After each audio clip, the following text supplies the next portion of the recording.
How much money have humans created? A staggering amount. So much that simply telling you probably won't convey the magnitude. In this visualization, we're going to show you just how much money exists in the world. But first, let's start small.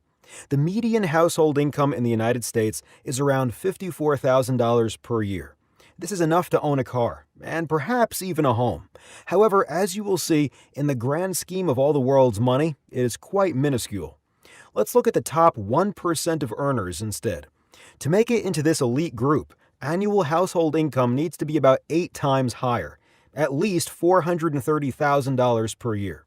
But of course, even that is still nothing compared to the wealth accumulated by top celebrities and business people. For example, actor George Clooney has a considerable fortune of $180 million, while author J.K. Rowling has a net worth of $1 billion.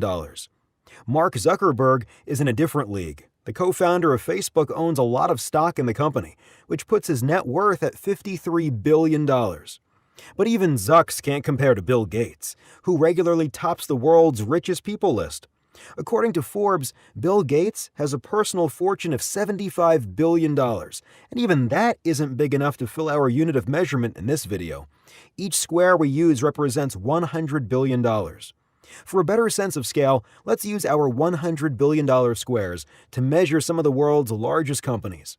Consumer goods giant Johnson & Johnson is worth roughly 3 squares, while oil company ExxonMobil is almost 4.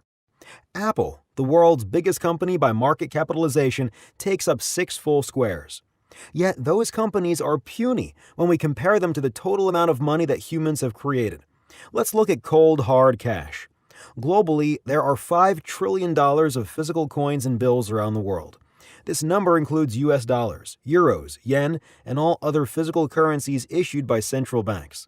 When we add people's checking accounts to the mix, the amount grows to $28.6 trillion of easily accessible or narrow money. If we add money market accounts, savings accounts, and time deposits, we have what economists call broad money, totaling $80.9 trillion. Remember, only $5 trillion of this is actually physical in nature. That means the vast majority of money is actually digital, only existing on your bank statement. Crazy, right? Well, things get even wilder as we venture into the world of Wall Street. Here is the value of all the stock markets in the world. Remember those big companies we showed earlier? They make up just a tiny fraction of the market. What about global debt? The full amount of debt in the world, everything from student loans and credit card debt to the amount countries owe, is an astonishing $199 trillion. Nearly 1/3 of that amount has been accumulated since the global financial crisis in 2008. The United States national debt makes up about $20 trillion of total global debt, and it has increased rapidly since the year 2000. Amazingly, the amount of debt accumulated by the U.S. federal government is bigger than the value of all of the world's physical cash, gold, silver, and Bitcoin together.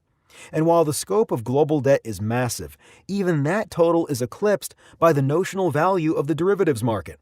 If that term seems familiar, you may remember that a type of derivative called a credit default swap was partially to blame for the 2008 financial crisis. Derivatives are essentially a contract between parties that derives its value from the performance of assets, indices, or entities.